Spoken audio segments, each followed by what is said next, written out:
Bulletin में सबसे पहले बात करेंगे गिलगित बल्तिस्तान के जिला दयामिर में आज सुबह मुसाफिर बस सैकड़ों फुट गहरी खाई में जा गिरी।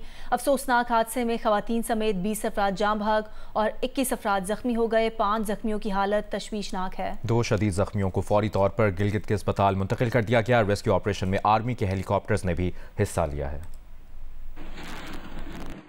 रावलपिंडी से हुंजा जाने वाली मुसाफिर बस शराय कराकरम यशुकल दास के मुकाम पर बेकाबू होकर सैकड़ों फुट गहरी खाई में जा गिरी। हादसा इतना शदीद था कि बस की छत दूर जा गिरी।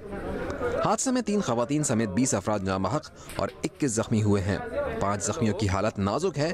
2 शदीद जख्मियों को फौरी तौर पर गिलगित के अस्पताल मुंतकिल कर दिया गया है। पिछले टायर से एक आवाज़ आ गई, उस्ताद ने कंट्रोल करने की फुल कोशिश की थी। मोड़ में ही ऐसा वाक़या हो गया ना, एक के ऊपर से मोड़ में जाके पीछे हिस्से से कोई बड़ी आवाज़ आ गई टिम हो के, तो उसके बाद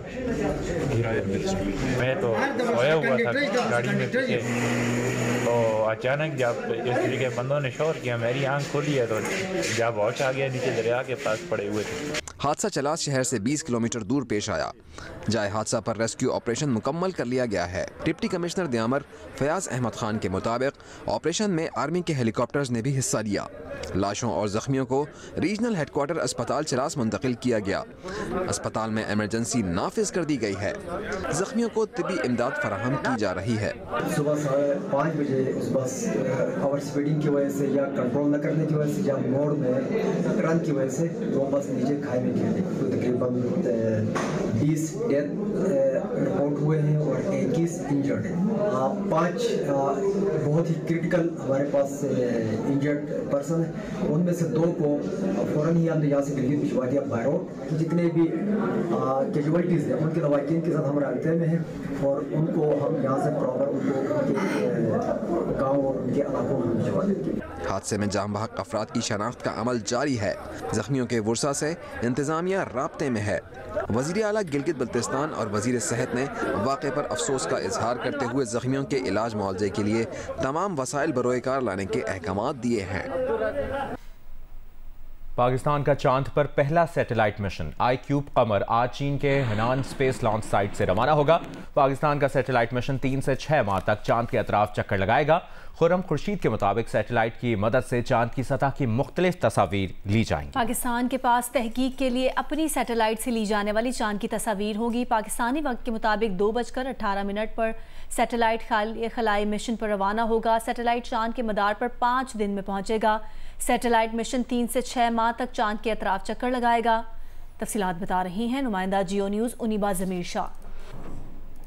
आप जो ये बैकग्राउंड में मनाजिर देख रहे हैं ये चीन के हेनियान स्पेस लॉन्च साइट के मनाजिर हैं और ये चीन का छठा खलाई मिशन है चांग-ए 6, जिसके साथ पाकिस्तान का एक छोटा सा सैटेलाइट मुंसलिक है। और यूं पाकिस्तान अपना पहला सैटेलाइट मिशन आज खला में भेज रहा है और ये चांद के मदार में भेजा जा रहा है। ये जो सैटेलाइट है इसका वजन भी बताया जा रहा है कि 6 किलोग्राम के करीब है। इसमें 2 ऑप्टिकल कैमरा भी नस्ब हैं, 12 वोल्ट की बैटरी है और 2 सोलर पैनल्स भी इसमें नस्ब किए गए हैं। इसकी जो डिज़ाइन लाइफ है वो 3 माह के करीब बताई गई है। ये तकरीबन 5 दिन में चांद पर पहुंच पाएगा। अभी तो फिलहाल ये एक मिशन है जो चांद के मदार में जाएगा, लेकिन इन तस्वीर को जब हासिल किया जाएगा इसके बाद इस बात की भी मुस्तकबिल में प्लानिंग की जाएगी कि पाकिस्तान अपना कोई ऐसा लॉन्चिंग सैटेलाइट भी भेजे जो चांद की सतह पर लैंड कर सके। वज़ीर-ए-आज़म ने हुकूमत के पहले माह में 6,91,000 मीट्रिक टन गंदम दरामद का नोटिस ले लिया है। वज़ीर-ए-आज़म ने फरवरी 2024 के बाद गंदम की दरामद जारी रखने के मामले पर तहकीकात का भी हुक्म दे दिया है। तफसील जानते हैं नुमाइंदा जियो न्यूज़ अयाज अकबर यूसुफ़ज़ई से। जी अयाज, मज़ीद क्या पता चला? वज़ीर-ए-आज़म शहबाज शरीफ ने मौजूदा हुकूमत के पहले माह के दौरान 6,91,000 मीट्रिक टन गंदम दरामद करने का नोटिस ले लिया है और फरवरी 2024 के बाद गंदम की दरामद जारी रखने पर जो है वो तहकीकात का हुक्म भी दे दिया है। और वज़ीर-ए-आज़म की गंदम दरामद जारी रखने और एलसीज जो खोली गई हैं उसके जिम्मेदारान का तयन करने की हिदायत की गई है। सेक्रेटरी कैबिनेट डिवीजन की सरबराही में कमेटी जो बनाई गई है उनको 4 दिन का नोटिस दिया गया। 4 रोज के अंदर अंदर वो तहकीकात करके वापस रिपोर्ट दें और कमेटी गंदम का वाफर स्टॉक मौजूद होने के बावजूद भी दरामद जारी रखने के जिम्मेदारान का तयन करेंगी। ये वो कंट्रोवर्सी है। इससे पहले जो केयर टेकर गवर्नमेंट के अंदर आपको मालूम है कि गंदम मंगवाई गई थी और उसके बाद वो तो एक कंट्रोवर्सी मौजूद है कि मुल्क के अंदर जो गंदम बरामद हुई उसके ऊपर कैप नहीं लगाया गया और और उसके अंदर कोई हद मुकर्रर नहीं थी, लेकिन जब गवर्नमेंट आई इलेक्टेड उसके बावजूद उसके दरमियान में जो है वो दरामद जारी रखी गई। इस हवाले से वज़ीर आज़म जो है वो उन्होंने कल एक सेक्रेटरी फूड को भी हटाया और तहकीकात का हुक्म दिया कि फौरी तौर पर ये तयन किया जाए कि ये कौन से वो लोग हैं जो इसके अंदर जो है इस मामले का टेकअप वज़ीर आज़म ने ले लिया। बहुत शुक्रिया यार तफसील देने के लिए। इंटरनेशनल फेडरल ऑफ जर्नलिस्ट ने अपनी सालाना रिपोर्ट में कहा है कि पाकिस्तान में सहाफ़त खतरात में घिरी है।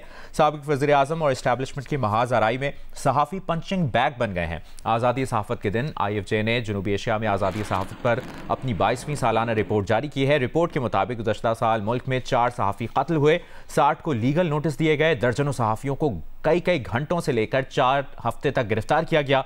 8 सहाफ़ियों पर बगावत, दहशतगर्दी और तशद्दुद पर उकसाने का इल्ज़ाम आयद किया गया। ज़्यादातर केसेस उन सहाफ़ियों के खिलाफ किए गए जो बानी PTI और उनकी जमात के तरफदार हैं। रिपोर्ट में कहा गया है कि केसेस में रियासत और रियासती इदारे मुलविस हैं। कुछ केसेस में गैर रियासती अनासर, इलाकाई फ़िरके और गैंगस्टर्स मुलविस हैं। बानी PTI के हामियों ने 2 मीडिया हाउसेस पर हमला किया। हुकूमत सहाफ़ियों के तहफ़्फ़ुज़ का सेफ्टी कमीशन बनाने में नाकाम रही। अदालतों ने सहाफ़ियों पर से सख्त केसेस ख़त्म कराए। मालूमात तक रसाई और इजहार राय की आज़ादी को महदूद किया गया। सोशल मीडिया और इंटरनेट पर बड़े पैमाने पर पाबंदी आयद की गई। पाकिस्तान में X पर पाबंदी आयद की गई। रिपोर्ट के मुताबिक पाकिस्तान में मीडिया की माशी सूरत हाल ख़राब रही। मीडिया से लोगों को मुलाजमतों से निकाला गया, तनख्वाहों में कमी की गई। इस्लामाबाद के बाद सहाफ़त करने के लिए सिंध सबसे ख़तरनाक इलाका रहा।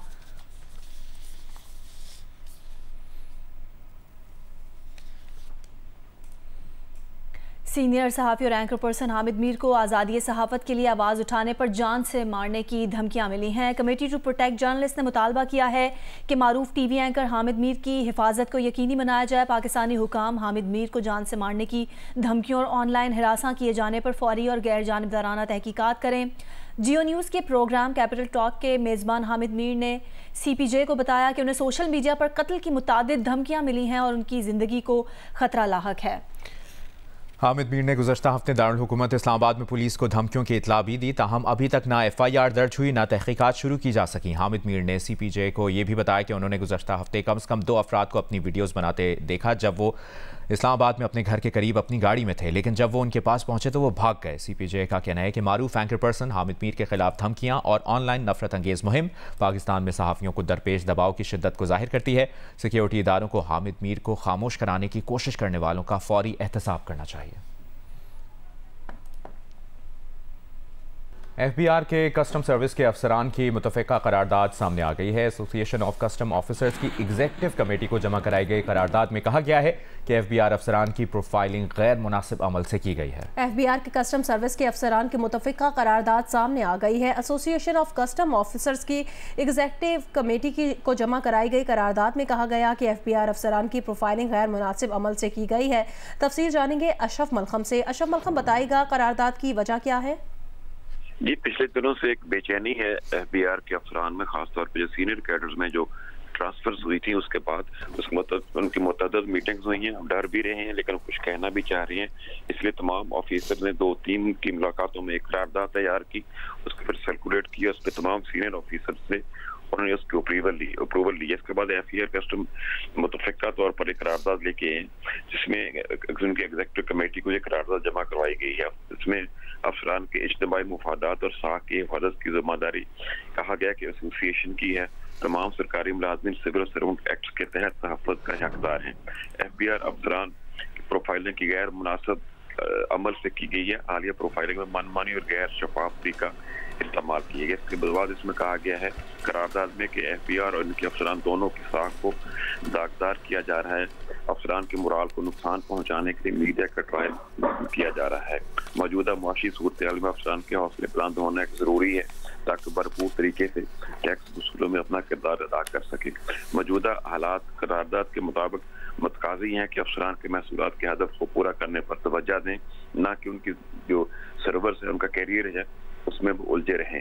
इसमें FBR से मुतालबा किया गया है कि हमें उनकी प्रोफाइलिंग जो की गई है उनकी मौजूदा तफसीलात उनको फराहम की जाएँ। साथ ही प्रोफाइलिंग के लिए इस्तेमाल होने वाली जो ऐसी मालूमात जिनको बुनियाद बनाकर एक जो कार्रवाई की गई उनको OST बनाया गया, उसके सबूत भी फराहम किए जाएँ। खास तौर पर चेयरमैन FBR से मुतालबा किया गया अपना भरपूर किरदार अदा करें ऑफिसर्स का कैरियर बचाने में। बहुत शुक्रिया आपका अशरफ मलखम।